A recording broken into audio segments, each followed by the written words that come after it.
My apologies for not checking in on the development map mode a lot earlier. I don't know what was going on in my brain, but let's just check it out now. Who knows, maybe that's just a side effect of crack, it eliminates brain activity, but here's the map mode. What's interesting is we're looking for kind of green provinces. Those are the very highly developed provinces. So it looks like Spain has one here, obviously in Madrid, 31 development. So does Portugal, even though Portugal is being pushed off of Iberia as we speak. Well, not as we speak, essentially, but over the course of the next few years, next few decades, we might see the absence of Portugal within Europe. France, obviously, developing Paris. 32 development seems to be kind of the highest that I've seen so far. Denmark doing pretty well with their capital too, 31. So there seems to be somewhat of a theme here. Ooh. Oh, there's this 31 for England. Yeah, so it seems like most of the AIs have at least built up to about 31 for their individual capitals. It's interesting when some of these cities have fallen. Some of these provinces, these capital provinces, have fallen to another nation. It explains why someone like Byzantium is doing better. Well, at least they were doing better. I'll get into that a little bit later. They're not doing as well anymore. But yes, the Zulu also doing pretty good at 32 development, which I think might be one of the highest in the world. Let's check in on China.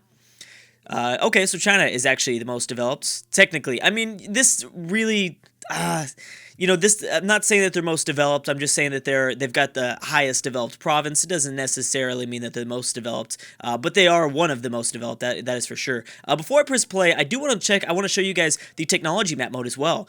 Look at this. Look how China, Persia, Arabia, and Byzantium all behind in technology, technically. And how far, I mean, we're really just looking at military technology. If Byzantium is at 15, but so is Venice. They're all Western. So maybe there's not that big of a difference in terms of military, which is kind of the big deal here. They're just behind in administrative, which still could ultimately lead to something, ultimately lead to a disadvantage that these nations might have. China being the big one, though. China looks kind of severely behind in technology. Whereas, I mean, Siam, India, Indonesia, all very green, all very bright green as well. So I'm not sure if that's going to have an impact. That will be, I don't know. That will be a topic of interest, I think, for the coming few videos. Finally, let's go ahead and check in on the religious map mode. Lots of interesting things going on. I think we're going to have a very big game from Shia, from the Shia religion. I think if Persia doesn't fall here, Assyria, who is Catholic, who started off Catholic, is really spreading Catholicism throughout the Middle East. Orthodox is starting to somewhat fall throughout everywhere, throughout modern day Turkey as well as Eastern Europe. No longer a majority of Orthodox. It's mainly just Catholic. And I'm wondering if we're going to see the Protestant reform. I can't remember off the top of my head if we saw it in the previous campaign, and because there's been so many versions out of the game since then, I think that we might see some sort of Protestantism pop up, but it's kind of late in the game for that. I think we would have seen it occur already. But anyways, let's go ahead and press forward. Now, what I was speaking of, what I referred to earlier, was, Byzantium had lost quite a few provinces to Venice and Poland. A good amount. So mainly to Venice and one from Poland. That is because, remember, if you don't recall, we've got Byzantium and Persia. They were allied together, fighting the alliance of Assyria, Venice, and Poland. Didn't work out too well. Right now, Venice has dropped out of the race, so has Byzantium. I guess Venice is happy with taking those provinces away from the Byzantine Empire. And Persia is just fighting the Assyrians and Poland. But Poland really can't help out Assyria anymore. So I don't know if we're going to see kind of a Persian comeback in this at all, in this conflict. We might. Let's see. And it looks like... Did they lose anything? Yeah, they did lose a little bit. So Assyria is continuing to grow stronger throughout this region, out of nowhere, because of those alliances. So that is pretty big. We're going to have to see how these two, Persia and Byzantium, kind of, I don't know, how to handle the situation. Songhai has gained colonization territory over the wasteland, so we've got much nicer borders. Again, I can't wait to see what everything's going to look like by the end of the campaign. With this new kind of colonization of wasteland mechanic in the Cossacks, or was this, I don't know when this was developed or when this was implemented, but I love it. It's going to make the borders even cleaner than before. Anyways, let's go ahead and check in on the wars. We have 2 wars against the Celts and Denmark. One are the Mayans, and then England and Sweden are teaming up. Also, I do want to take note that a few videos ago, people were making a note that Sweden might have been bugged. I did restart the campaign, and they're not bugged anymore. They're just not winning this war at all from Denmark, which it shouldn't be too surprising because Sweden really doesn't hold that many. I mean, we just saw the development territory. They really don't have very well developed provinces at all, where Denmark does. So, but anyways, I just wanted to kind of let you guys know that Sweden is no longer bugged. So Denmark is dominating here, which means that this was a war to help the Celts, and Denmark is kind of holding it together, all for the Celts. Bam! And there you go. Sweden, again, losing more provinces in Scandinavia as they squeeze through English Russia and actual Russia. It looks like Russia, I mean, Catherine might be screwed here. She's very, very close to losing everything in terms of, like, colonization. I mean, she could always go to war with Sweden and take these provinces and pop out and continue to colonize, but I don't know if that is, if she's going to do that. Russia has really no strong alliances besides Assyria, but what is Assyria going to do? I mean, Russia could take on Sweden one-on-one, but they'd also have to fight Venice at the same time. Ooh, notice that Poland and Sweden are no longer allied where they were before. Interesting. Okay, so anyways, yeah, the Celts made small gangs, but they will not be making those gangs against Maya, against the Mayans, against the Mayan Empire. They will probably lose their Celtic, what is this called? Celtic Central America? Is that what they were? It looks like that. I can't really tell with all the lines through it with the occupations. Yeah, something like that. That's pretty cool. Celtic Central America. Oh, and I also don't know if I made a comment about the Haiti and La Plata alliance. I'm sorry, independence. Oh, they might be allied. Oh, they are allied. Never mind. Okay, well, they are allied, but they are also independent. So yeah, Portugal not doing so well. The major colonial powerhouse in Europe has pretty much fallen to an all-time low. Carthage also just now taking a majority of Portugal's control over North Africa. So Carthage is coming back very strong, moving down south to colonize.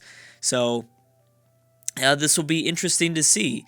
I'm sure that Portugal will remain in the game. However, Portugal will probably be forced onto only a few islands by the end of this campaign. Bam. Okay, actually, you know what? The Celts didn't lose that much. Why is that? I don't think they really lost much of anything, which is incredible. Ooh, we have a. Is this the second Canadian Iroquois alliance, or has this been going on? This might have been going on. I don't know. The Iroquois reconquest of yeah. So this is the second. I think this is the second war that we've seen.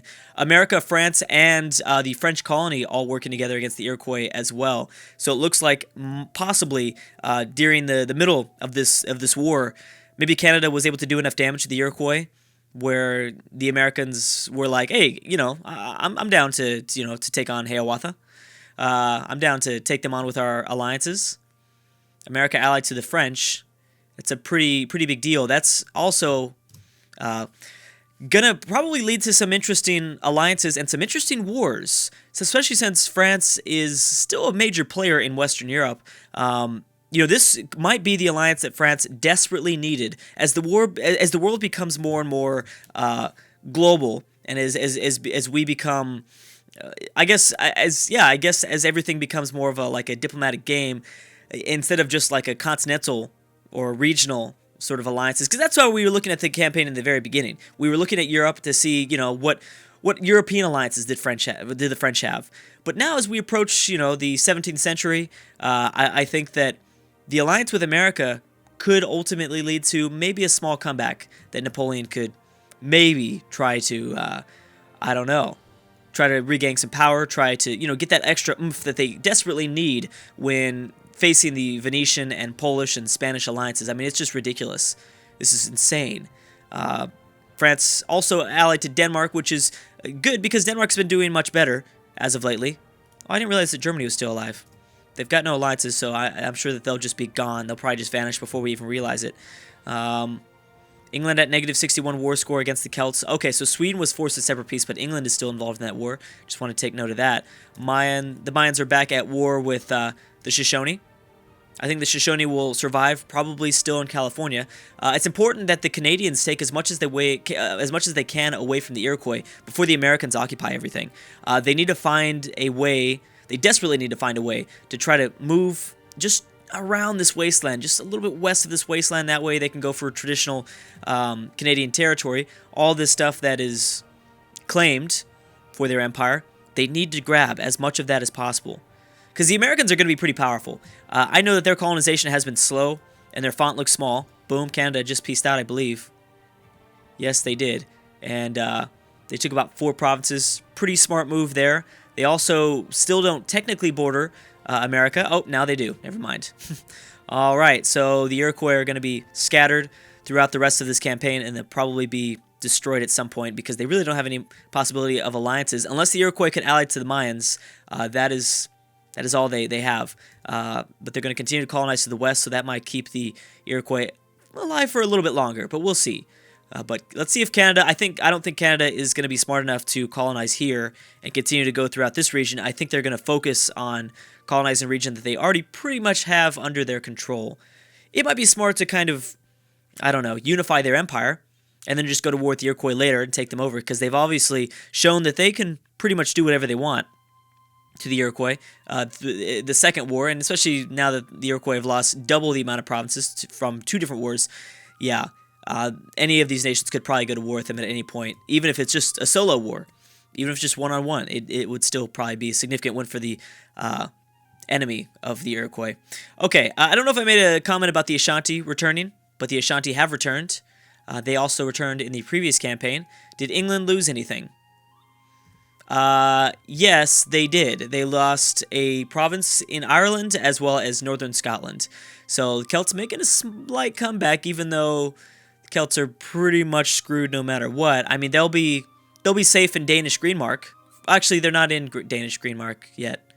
Yeah, so they still need to get up towards this territory, and colonize that. But we'll see how they do.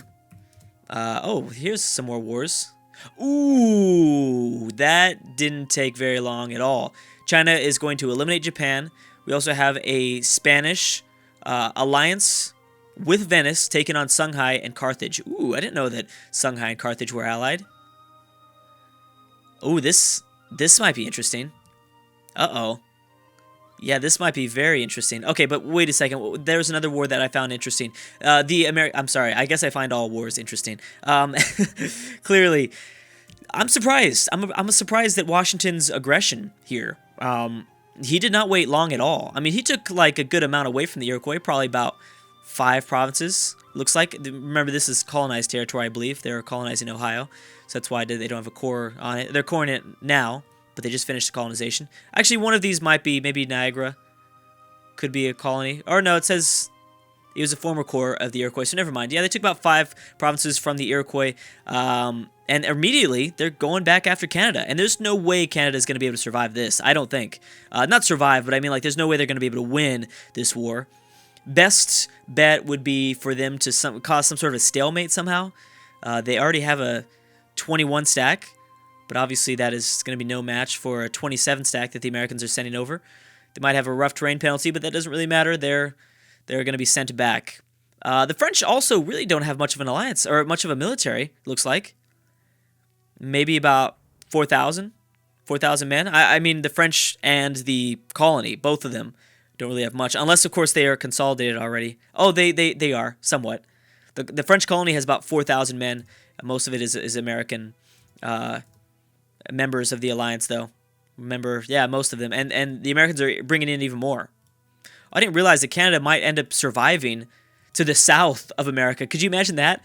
Imagine if Canada loses most of this stuff here, but they end up surviving in, like, Louisiana, Texas, and stuff like that. That would be very, that, I believe, would be the definition of ironic, right? Yes, that would be irony, I think. I think I've been reading. You guys have been trying to tell me the definition of it, and I read it, but I sometimes I don't understand it. Anyways, yeah, Carthage is not doing very well, to no surprise, I guess. I figured that Venice would kind of have their way with Carthage, but I wasn't sure if Songhai... I thought that Songhai might have a chance of defending themselves against Spain, especially since Spain typically stays in Iberia. They have definitely not decided to stay in Iberia. And this could be a really, really big deal for Spain. Spain needs this. Spain desperately needs this. They could take a lot of territory in Northwest Africa. And like I said, they desperately need this to kind of stand up to... Eventually, people are not going to like Venice. And I know I've been saying that, and I know I'll continue to say that, but I promise you Venice is not going to hold on to all these alliances. There's just no way, because the world's going to get smaller, nations are going to get eliminated, and eventually Venice is going to see most of the world as a competing great power. They probably already do somewhat, but I mean, like, that diplomatic penalty is probably going to only increase as time goes on. And as like I said, more nations get eliminated. I don't know if I made a comment about this either, but Polynesia is doing a great job of colonizing all sorts of different areas, I think. Or actually, no, that is my confusion at the Polynesian Assyrian colors. Assyria, this is Polynesia here, I believe. Yes. Polynesia here, in continental Asia, as well as in the Philippines. But besides that, oh, they're in New Zealand now too. Or maybe we knew that. No, we didn't know that until now, because this stuff is just now being colonized. So there you go, Polynesia. Good job, buddy. Still waiting for you to hit Hawaii, though. We'll see how that goes. This Spanish Colombia seems to be doing very well. How are you feeling with your Liberty Desire? 13.1. Yeah, I think it's much less likely that the Spanish colonies getting their independence, or the French colonies as well. I think that there are some nations that would be able to hold on to their colonies, depending on, of course, which Western, which Western Europe ally, which Western European ally decide, or enemy, or power, any of those words work, I guess, decides to support the independence. So if Venice decides to support this French colony's independence, then yeah, I don't know if France is going to be able to hold on to both of those. But if the Spanish keep up all these strong alliances, they might be able to keep Colombia, because Colombia's not going to get that big, it looks like, being sandwiched in between Haiti, Colombia, and the Inca. I don't think so. Although they could, of course, go to war with Haiti and be fine. The only war the Inca has been involved in, well, the Spanish Colombia could go to war with the Inca or Haiti, but yes, and I just wanted to see if the Incas had been involved in any war. It looks like they've been involved in one against Portugal, who has kind of been eliminated. Oh, this is Celtic Mexico. I thought it was saying Celtic Central America. Was that still pretty cool? Celtic Mexico. I like that. Is the war over? It is over. And it looks like, it doesn't look like they lost that much. Or did they lose anything at all? This is already their claimed. This is already claimed. As well as, yeah, Canada has a permanent claim on the province. I don't think Canada really lost that much. Maybe they lost this. They lost, like, a province in Florida, which isn't a big deal. So Canada's doing fine, for the most part. Oh, and I think they were forced to release this back to the Celts. That's what Washington did, it looks like. Ooh, it's kind of a messed up move there. Pretty messed up. How the Netherlands doing? Still controlling modern-day Norway, but they have, obviously been cut off quite a long time ago. I mean, that's old news, but they've been cut off by the Celts north in modern-day Norway. Anyways, guys, I'm about to stop right there. Thank you so much for watching. Ooh, and Spain took quite a bit from Songhai, so this is big developments heading from out of Iberia, with Spain grabbing so much control. Anyways, guys, thank you so much for watching, and I will see you guys next time.